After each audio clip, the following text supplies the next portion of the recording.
Alrighty, welcome everybody. Cheers. So this is generally how I do my greetings, but I've been hearing a lot of comments that people don't like this. People don't like me sipping a hot brew whilst I'm doing a broadcast, gulping hot brew, etc. You got to understand though, this is hard work. Speaking to people on camera, a lot of you, trying to deliver my message in a way that's presentable, that's clear, that's fluid, that's articulate, is hard work. And to do this, I really would appreciate it if you just let me drink this hot brew. But look, this is for you guys. So if you really can't stand seeing me drink my beverage or hear me gulp it, sip it, slurp it or whatever, I try to drink it in the most couth manner possible, then just comment. Because I would like to continue doing this. It makes doing these broadcasts 10 times easier. It relaxes me while I do it. It's a bit like you going out to the pub with your mates. You know, you pick up a pint, you slurp it, you make that noise, and then you're just continuing chatting about whatever. And it's a bit like that, but with my hot brew whilst I'm talking to you guys on camera. Anyway, just comment what you think, and I will consider doing it without a hot brew, but I would rather keep it if possible. So let's talk about the Communist Party of Great Britain, Marxist-Leninists' line on the new party of Jeremy Corbyn and Zara Sultana, why it's impossibilist, purist, and why it's a total dead end, a total cul-de-sac, the very things that the CPGB-ML are accusing Corbyn's new party of being. Now, the article goes on quite rightly enumerating the crimes and the betrayals of Jeremy Corbyn and Zara Sultana. Why does it matter? Because obviously they are the two figureheads leading this party. But to take those righteous premises, and to come to the wrong conclusions is just as problematic as coming to those conclusions from the wrong premises. It actually doesn't matter. The fact is that your analysis might be fine. But if your practical conclusions lead to no action, no actual program of growing your party, growing the movement, then frankly, your analysis doesn't matter. It's as Karl Marx said, philosophers have striven to understand the world, but the point is to change it. And likewise, you could also go to Friedrich Engels, who said that one step forward in the actual movement is worth more than thousands of programs and manifestos. And that is the attitude that I'm trying to bring to you guys. Trying to get away from this doctrinaire, purist mentality and to a more practical approach to revolution, laying out a serious practical plan when new phenomena arises, like Jeremy Corbyn's new party. Now let's just get into obviously the crimes and the betrayals of Jeremy Corbyn and Zara Sultana. So start with Zara Sultana. She perpetuated the complete hoax of an alleged genocide of the Uyghur people in Xinjiang, the province in China. This has already been long disproven. No genocide has taken place. Not even the more moderate accusation of a cultural genocide or cultural suppression in Xinjiang. The Chinese government were trying to suppress a real terrorist threat in the Xinjiang province. The Xinjiang province was full of Al-Qaeda affiliates, and the Chinese government repressed it for the protection of the people living in that area. But obviously the Western media used it as a stick to hit the Chinese government with, to demonize the Chinese People's Republic. And Zara perpetuated these myths, and she never apologized for them. Likewise, Zara supported the downfall of the Syrian government under Bashar al-Assad. Zara Sultana very rightly opposes Zionism when it's committing a genocide in Gaza, but she can't seem to get enough of it when it's destabilizing and partitioning Syria as we speak. But even on a more domestic level, Zara talks a big game of the class struggle, but she falls short of it in her own backyard. Zahra Sultana, at her capacity as a Labour Member of Parliament, endorsed the Coventry Labour's campaign for the Coventry City Council elections. Why was this bad? Because just right at that time, Coventry Labour was preoccupied with strike breaking. They hired Scab Labour to undermine the strike of Coventry bin workers.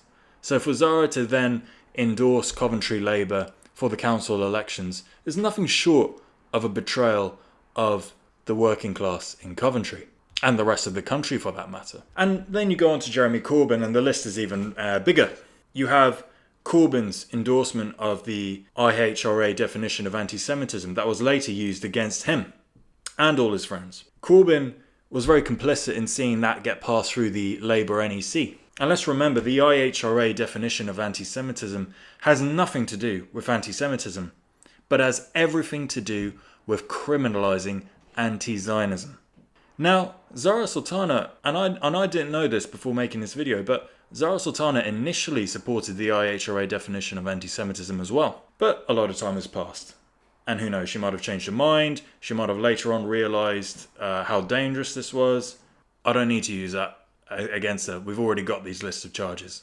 Jeremy Corbyn failed to exercise the whip over Labour MPs to oppose Britain's escalation of intervention in Syria, when the Syrian government at the time was under siege by all the Western powers and all the foreign mercenaries that were trying to bring down the Syrian Arab Republic, and later, in many years to come, ended up succeeding, sadly. Jeremy Corbyn rejected mandatory reselection of Labour MPs, a completely missed opportunity for the Labour grassroots to gain a much greater control over the Parliamentary Labour Party.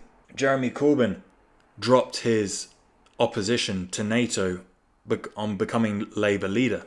Jeremy Corbyn betrayed the great Brexit mandate, the time when the struggle between British populists and British globalists really started. It was the perfect opportunity to see a real revolt of the people against the establishment, and it was just that. And Jeremy had everything to gain, and the whole Corbynista movement had everything to gain by being part of that struggle for Brexit, for the restoration of British sovereignty. But they completely missed that opportunity. In a very similar way how the CPGB-ML are opposing this project out of impossibilism and purism, the Corbynistas rejected the Brexit movement out of impossibilism and purism. They wanted to maintain their left progressive purity. They couldn't fathom the idea of sharing a platform with Nigel Farage. But that is exactly what they should have done, because that is the only way that they could rival right-wing populists, is by becoming even more energetic supporters of Brexit. A total wasted opportunity. And not only that, but Corbyn totally betrayed the mandate altogether by supporting the People's Vote campaign, the second referendum to circumvent, to totally betray the great vote against the European Union, to totally circumvent the will of the people, and to shatter any possibility of Labour winning the 2019 election under Corbyn's much more left-wing, much more radical manifesto. Not perfect, certainly not above criticism, but would have been a hell of a lot better than our lot now. Now, why am I enumerating all of these crimes and betrayals ad nauseum at the start? It's to show you that I'm not blind to the betrayals and the crimes of the people leading this new party. I'm not blind to the limitations of this new organisation. I'm not blind to the risks. I understand perfectly what the limitations are. And it's only to enhance my point that we still need to be part of this. It only enhances my point that the CPGBML posit their position as being non-opportunist, as being courageously revolutionary. But what is courageously revolutionary about leaving hundreds of thousands of people into a treacherous leadership, into a completely untrustworthy leadership? whilst you keep your hands clean and you maintain your self-perceived revolutionary purity. To me, that is nothing short of treason and cowardice. I should also point out that this approach contradicts the early practice of the founder and the former leader of the CPGB-ML, the late Harpal Brar. Harpal Brar joined a social democratic broader party, the Socialist Labour Party, and in its early days supported the CPGB-ML's working with George Galloway to found the Workers' Party of Britain. So moving on from the analysis of the betrayals of Corbyn and Sultana, which, all that is, fantastic. It's good stuff. People need to be aware of this when they're entering into this new party. But we start off with the conclusions that the CPGBML comes to. That leads to no practical path from this point onwards. And the CPGBML start with a leaflet handed out by the Trotskyist Revolutionary Communist Party at the Durham Miners' Gala, which called on this new party to be audacious and bold. Fine, a bit vague. I'm not going to comment too much on the leaflet as I haven't actually seen it. All I can comment on is the CPGBML's response to that leaflet. The demand for audacity and boldness were reiterated in the leaflet that RCP members were given out at the Durham Miners' Gala on the 12th of July. A leaflet full of stirring rhetoric about the crimes of capitalism and the need for revolutionary change, but totally lacking in any reference to British imperialism or suggestions for a practical programme for the working class. Well, I find that last point astonishing, as that is exactly what the CPGBML is guilty of. They have absolutely no programme. They have absolutely no plan of action for this. To make me think that even the Trotskyist Revolutionary Communist Party call for Corbyn's new party to be more audacious and to be bolder is actually a stronger contribution than whatever the CPGBML are proposing. Because at least the RCP are proposing something. Like I said, I haven't seen the leaflet, I can't comment too much on it, but I can already tell it's going to be a damn sight better than the conclusion that the CPGBML is proposing, because they're just proposing abstention under the most ridiculous reasoning that no real experienced Marxist-Leninist would even entertain.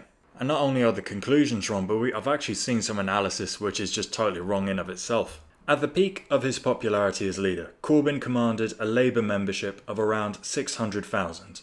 At no point during his leadership was any serious attempt made to actually mobilise any of these people in a serious way against his internal opponents within the party. Well, this is just patently false. A lot of those people, a lot of the most die-hard activists were recruited into the community organising unit. They were given training on how to talk to people, on how to recruit people, how to knock on people's doorsteps, how to identify organic leaders in the community, and how to mobilise people in the area to campaign on issues that matters to them. It's not just turning people out to vote for a political party. It's actually empowering people to campaign on issues that are close to them. You're not just building an electoral base, but through that you are actually building class power. And that's actually the very thing that I'm excited most about this new party. Again, acknowledging all the limitations. But if we can use that as an opportunity to train more community activists, to build class power, to give people the actual tools, the strength, the know-how to campaign on issues in their community, well, you're actually building power here. Grassroots power, workers' power, the exact kind of things communists should be doing. But the people who identify as communists are not doing. And could you imagine how you get as many of those hundreds of thousands of people as possible, building branches, door knocking, going out and outreach, recruiting more and more people into the fold of the class struggle? I mean, how could any communist in their right mind object to that? But not only do they, but it's not even a question of them objecting to it. They just simply ignore its existence as if it doesn't matter. But the great thing about the community organising unit is that it's built something that even outlasted Corbyn's leadership of the Labour Party. And that is what we're fundamentally trying to do with this new party, is that we salvage something, we save something, we build something that is going to outlive both Corbyn and Sultana. Communists need to be at the lead of that fight. I mean, could you imagine? Where else do you think you're going to be able to do that? Do you really think you're going to be able to do that in, say, the Reform Party? Do you really believe you're going to be able to do that in something like the Labour Party? Do you believe that a small communist sect like the CPGB-ML alone is capable of initiating such a project? Think about it. From this, it should be clear that any new political project with Sultana as its figurehead, joint or otherwise, will be nothing more than a Labour Party 2.0, dressing all the brutality of imperialism in Britain and abroad with the tinsel of left social democracy. What a lazy and ahistorical take on this new party as Labour 2.0. For it is not the fact that Corbyn was a Labour MP and former leader of the Labour Party, nor was it the fact that Zara was a former MP of the Labour Party that truly defined what the Labour Party is. And how is the Labour Party defined in the way that it is today? It's defined by its years, its decades as a servant of British imperialism and administrator of British capitalism. It is defined by this behemoth of a bureaucracy that enabled our enemies to suppress the Labour grassroots insurgency. But what do we see with this new party? Is that it lacks the years and decades of experience of administrating British capitalism and imperialism. It lacks that huge bureaucracy that our enemies were able to use to suppress us. Now, that doesn't mean that our enemies are not in this party. They are. There are lots of bad faith actors. There are lots of Zionists. There are lots of our enemies that will inevitably join on to this project to suppress us, to suppress our insurgency. But you cannot possibly compare the political class struggle in the Labour Party to the inevitable political class struggle in this new party. Granted, the odds are still very much stacked against us, but not nearly to the extent that they were in Labour. There is still very much a fight to be had in this new party. And it is the duty of every single communist to accompany the hundreds of thousands of people going into this new party, not letting them go with their eyes closed, not just simply leaving them into the hands of this treacherous and crooked leadership, not to be unprepared for if and when this party crumbles. A communist needs to be communicating with the hundreds of thousands that are joining this new party, winning them over to our line, a communist line, a stronger political line. Communists need to be building something that's going to outlive this new party and outlive Jeremy Corbyn and Zara Sultana's political heyday. Communists need to be using this as an institution to build class power, to train more community organisers. If the thing crumbles, communists need to be there to pick up the pieces and build something new. That is our duty with this new party, and this impossibilist and purist line that the CPGB-ML are taking is nothing but a complete negation of our duty, and is the real cul-de-sac and betrayal of our cause. In exchanges between Corbyn loyalists and those of a more sceptical persuasion, the word most often used by the Corbynistas in explaining their desire to heed Sultana's rallying call is hope. And where have we heard that before, dear reader?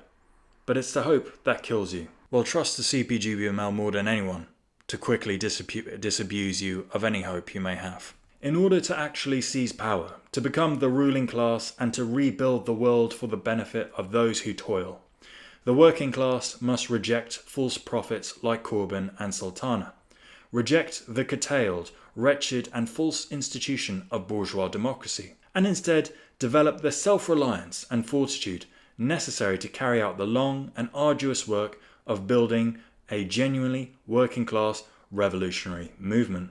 Now boy, that is a lazy and ahistorical take if I ever seen one. Study any revolution that ever existed in mankind and show me a revolution that did not at any point involve participation in the existing institutions that we have in society today. And this is the dead end of the impossibilist and purist line of the CPGB-ML. Reject bourgeois democracy. Reject any social democratic party, despite the fact that it has hundreds of thousands of people signing up to it. Our work is going to be long and arduous, but it does not need to be made any longer or more arduous than what the CPGBML are proposing. It will be so long and so arduous that actually, if we follow down their line, it will never actually happen. What communists need is we need true practical expediency. We need creative thinking. We need practical solutions to develop the revolutionary movement in this country. And that, dear listener, is what I strive to offer you with my channel.